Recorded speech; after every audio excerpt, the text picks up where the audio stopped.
I'm here with Manzoor Ishani from Sherard's Solicitors, and we're really going to talk about the franchise agreement from the buyer's point of view. So if you're looking to buy a franchise, you probably need to know what a franchise agreement is. When you buy a franchise, you're effectively buying the rights to run a business.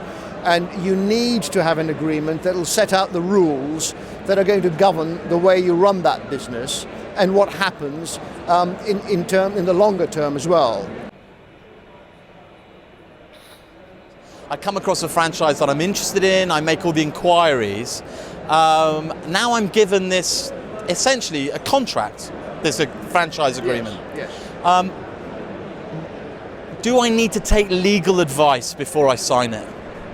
Oh, most definitely. The franchise contract is really quite a complex document because it pulls together various aspects of running the business, but it also, has within the contract certain rights which you need to see protected as a operator of the franchise business. You need to know that the brand that you're buying into is going to remain as valuable as it is on the day you bought it.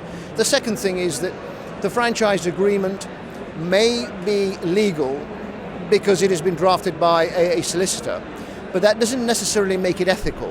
And that's when the British Franchise Association comes in, because there is a code of ethics, and ethical franchisors will abide by this code of ethics. And the purpose of the code of ethics is really to make sure that franchisees don't get ripped off, and agreements don't contain hidden clauses that could prove to be very expensive for the franchise buyer. What sort of fees are they looking at for this kind of work? Most franchise solicitors, and you do have to go to a solicitor who specialises in franchising, will give you a quote, and it'll range between £350 plus VAT to maybe £700. And for that you would expect the solicitor to read the agreement, understand the agreement, and explain it to you. Do you come across stories where the buyer has not taken that advice? The time I come across something like that is when there is a problem. You've got a situation where there's litigation looming. They then come and say, well, look, I've got this problem. The franchisor hasn't done what he said he would do.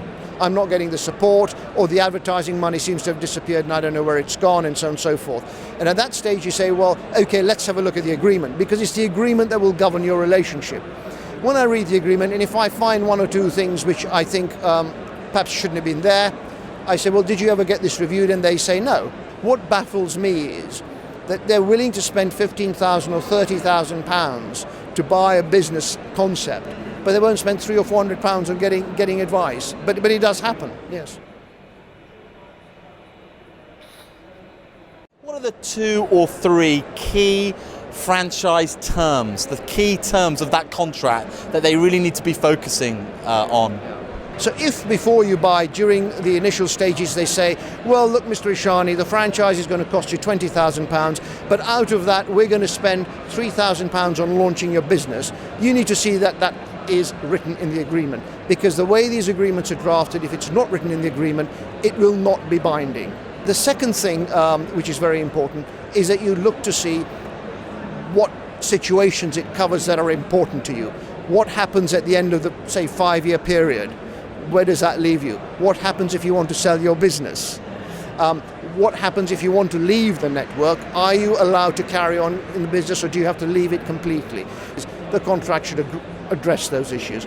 And I think finally I would say that it must contain the right for you to use the brand that you are buying into, and very important, it must say what the franchisor will do if somebody is using that brand without their consent. If a copycat operation springs up next door to you, is the franchisor obliged to protect you and take some action on that? Because that's what you're buying at the end of the day.